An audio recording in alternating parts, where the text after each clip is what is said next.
This is going to sound crazy because the AFL is currently being invaded, not by soccer, not by the NRL, not by American sports influence, but by basketball kids. And if you think I'm exaggerating, just go and have a look at the 2025 AFL draft, where a lot of the most athletic, versatile, and elite athletes that we saw drafted didn't grow up playing football. They grew up on the hardwood bouncing basketballs. And by the end of this video, you are going to understand why this crossover is exploding, why it's happening faster than anyone thought, and why basketball might officially become the AFL's main talent pipeline. So stick around, subscribe if you love all things Aussie sports, and let's just get right into it. So let's start with the perfect example. Pick 4 Cooper Duff Tytler, the 201cm cheat code who went pick 4 to the West Coast Eagles. And before becoming an elite AFL prospect that we now see him, he was actually an under-16s boomer winning gold medal at the 2023 FIBA World Championship. I mean, this guy wasn't just playing basketball on the side. Hoops was his main thing and he was dominating. We are talking about national team jerseys, international tournaments, and a potential future in college or professional basketball. He only committed to football a couple years ago and he still came top 10 in both the 2-kilometer time trial and the sprint. But it's wild because West Coast didn't just take one basketball kid, they took 2, because we've got to talk about pick 1, Willem Dersma, who was also a very, very talented basketballer growing up. He was also a dancer, but let's just focus on the hoops for a minute, because this guy grew up playing basketball, and it's that skill set, it's that journey that gave him the spatial awareness, the airtime, the athleticism, and everything else that made him such a valuable number 1 pick. And I can already read your mind, oh, it's a coincidence, it's not a pattern. Well, guess what? It actually is. I mean, let's just continue looking at the 2025 draft class, because Aiden Schubert, pick 13 to Adelaide, he had a strong junior basketball career. Javon Philippou, pick 23 to the Bulldogs, also a basketball foundation. Jasper Hay, a rookie to Hawthorn, Australian under-15 All-Australian basketball squad, because these are the type of athletes that current clubs are looking at. Recruiters, coaches know that the abilities that you get by playing basketball at a young age, those are the same transferable skills that make the modern athlete so good in the AFL. And it's the direction that the league is moving into. But let's have a look at why this is exactly happening. So firstly, basketball in Australia has exploded.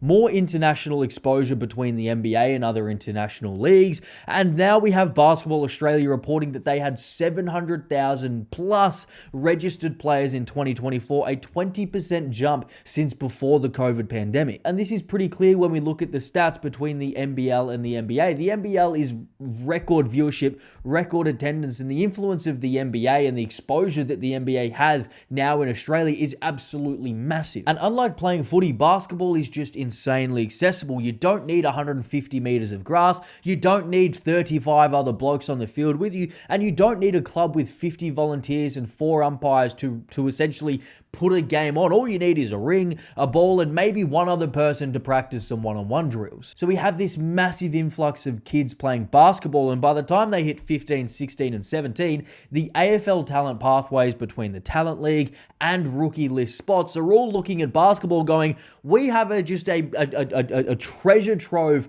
of potential athletes who have transferable skills who we can now pay 400 grand a year, and they get to stay in Australia instead of trying their luck overseas playing low-level college basketball or trying to make the NBA, which is just unbelievably difficult. But the only reason this works is because of the transferable skill set from basketball straight into the modern AFL. Because when you sit down and watch a modern game of AFL football, we are looking at speed, we are looking at agility, we are looking at transition ball movement, we are looking at split-second decision-making, and those are all skills that you learn way quicker, way easier on a basketball court than you do on an oval. I mean, just watch a game of basketball. The only way to score at the moment is relatively to be insanely athletic, insanely agile. The only way to keep up transition-wise is to be extremely speedy. The only way to fit passes on a relatively small court when there's 10 players around you is to be extremely quick and precise in your decision-making. I mean, there's a reason that Scott Pendlebury looks like he puts the game in slow motion, because that's what we see so often in the NBA. The best players in the NBA, like Luka Doncic,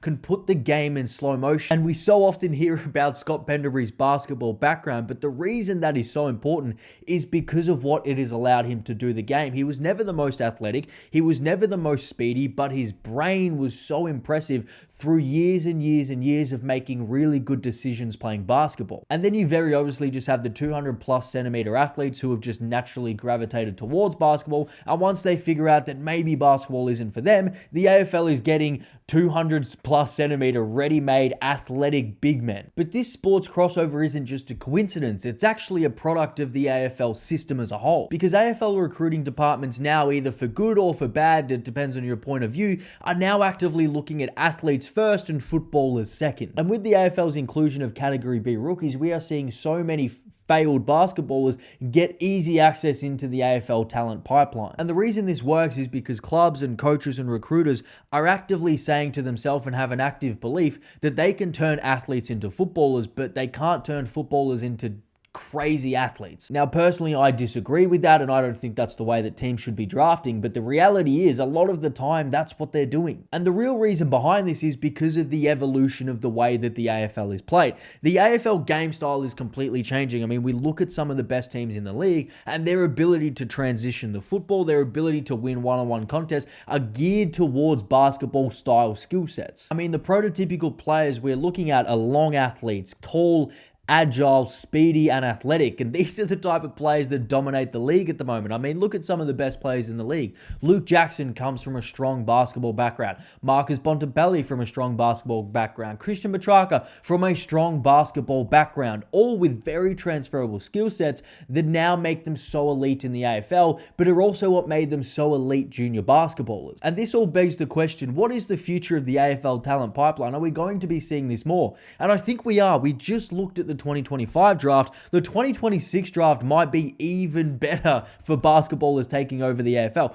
More kids are playing basketball. More AFL scouts are going into these basketball gyms and these basketball academies and these basketball teams. And more big athletes want the AFL money at the moment. More big athletes who aren't going to make it into a college basketball system, who aren't going to make it into the NBA, are going to be looking at the AFL and saying, we can make good money here for relatively not much effort compared to a lot of other sports. And when I say not much effort, I mean on the behalf of actually getting noticed and getting picked up, because we have actively AFL coaches and recruiting teams looking specifically at these players. And honestly, let's not be surprised when some of the best players in a few years all come from this basketball background, this basketball talent pipeline, because this is just going to define the next decade of AFL talent. So let me know, what do you think? Do you think basketball is becoming one of the best pipelines for AFL talent, or are we just looking at coincidences over the past few years? I don't know, but this is my opinion. If you like this, please feel free to stick around, and I will see you next time. Cheers.